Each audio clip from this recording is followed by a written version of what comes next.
Yo, what is going on, everybody? It's your boy Evolutions, guys, and today we got another banger. Today I got another guide for you guys, and it's gonna be the Magik guide.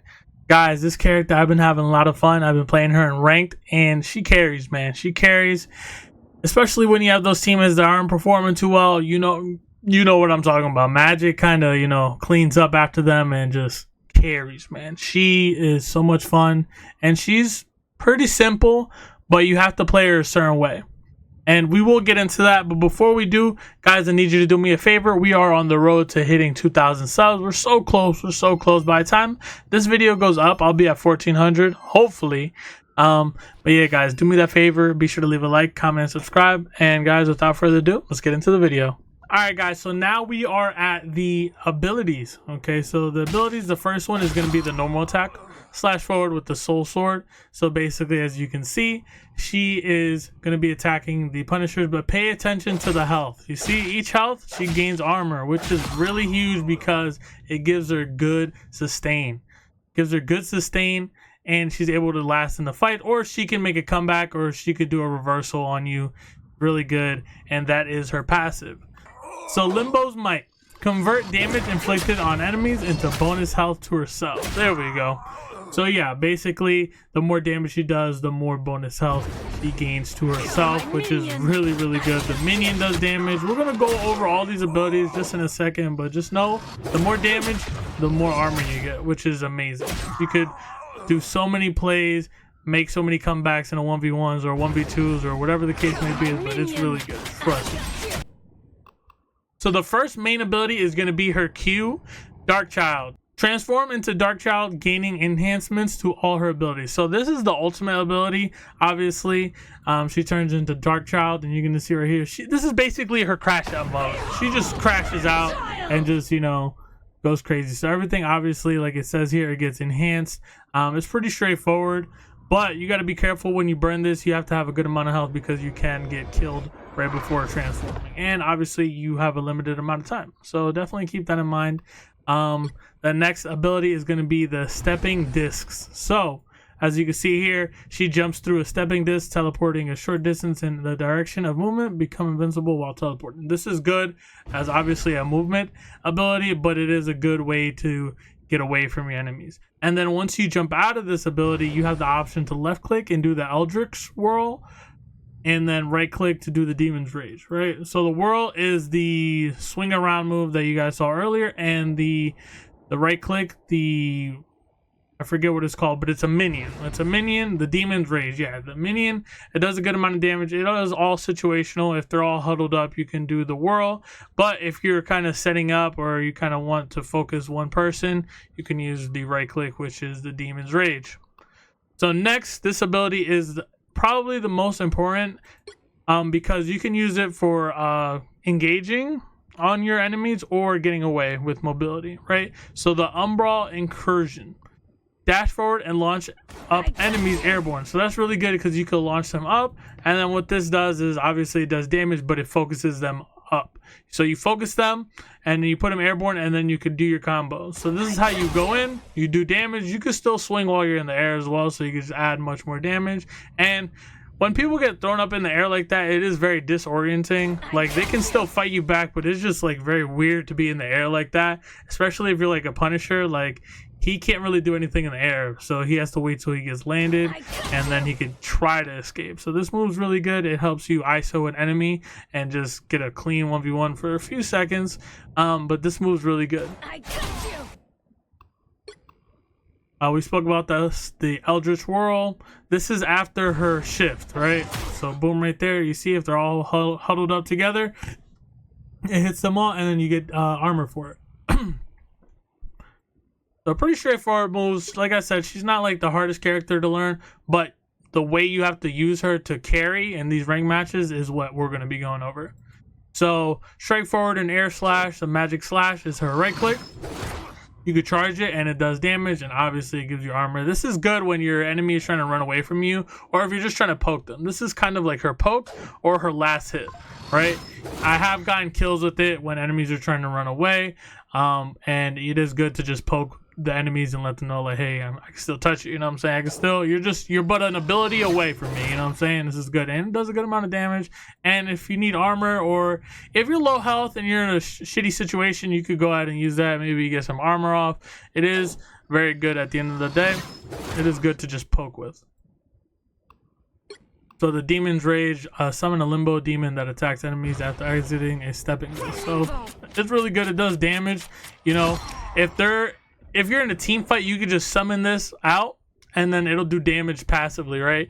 So you should definitely keep that in mind, because it does a good amount of damage.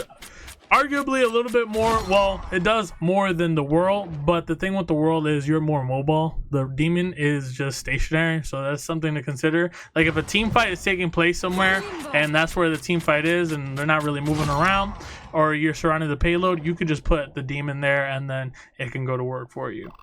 So that's pretty much it for the abilities. But the team up ability, the Disc Master. So basically this is with Psylocke and Black Panther. When Magik is on the field, Black Panther and Psylocke can tap into Limbo to rewind a few seconds back to a previous position.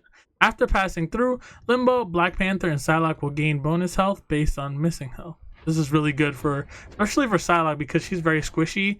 Black Panther is good because, hey, it's always good to get good armor. And these are both, well, Black Panther's a melee character, so he benefits from it a lot, and that's why. And Psylocke is a very squishy character, so she benefits a lot from that. So they benefit for different reasons, but it's still really good for them. I wouldn't necessarily say this is game-changing, but if you just happen to have a Black Panther or a Psylocke, it's just that much better. And yeah, that's pretty much it for the team-up abilities. The next would be the suggested combos. So there you see right there, you dash in with the shift, and then you do some melee, and then you E them, and then you do the dash again, do the minion, get away, right? And that's all mobile, you know what I'm saying? So she's mobile, and she's aggressively mobilizing, and then she is using a dash forward move to get away, and still using an ability. So basically, her last dash is still an offensive move while being defensive, which is really good if you think about it. She can be offensive and defensive at the same time. Really good.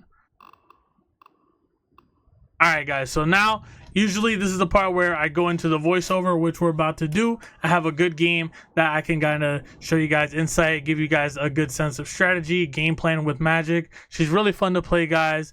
Super fun. I really hope you guys choose her, because I do think she is probably one of the top characters being picked right now, especially in ranked solo queue. Solo queue, she's very popular because she can just hyper carry, and she doesn't really need people to combo up with her or to synergize with her. She's kind of like a lone wolf. She does her own thing, and she's good as a team. She's a team character as well, in the sense that like she is independent, right? You know, in solo queue you have no communication, and she kind of just does her own thing and survives. She's really good. So guys, we're gonna go over and do the voiceover. See you guys in a second.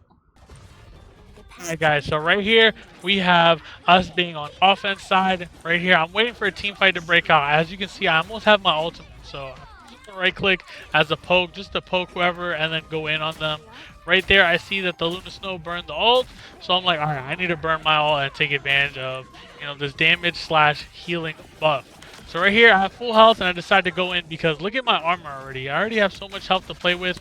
Adam Warlock is low health. I focus him, get him out of the situation. I do see Magneto right there, sorry. I see him right there, and I try to take the opportunity, but luckily my team killed him. So how it goes in team fights is you want to get whoever's isolated, right? When you're Magik and you burn your ultimate, you want to just immediately pounce on whoever's like most isolated slash has the least amount of health, right? That's going to be like the support or the duelist, right? Depending on what they're doing. So you always want to keep that in mind. You want to go into ult and pounce immediately because you don't have much time. Right here, Punisher burned his ultimate, and I decided to go in and take the risk of just getting all the attention on me. That way he doesn't have to use it on my teammates. So I do die, but it is very worth the risk because he didn't use many bullets on my team, which were fighting the enemy team, right? So if I wasn't there, Punisher would have just took full advantage, and then he would have just killed all my team, and then we would have lost the round, right? So that's very important.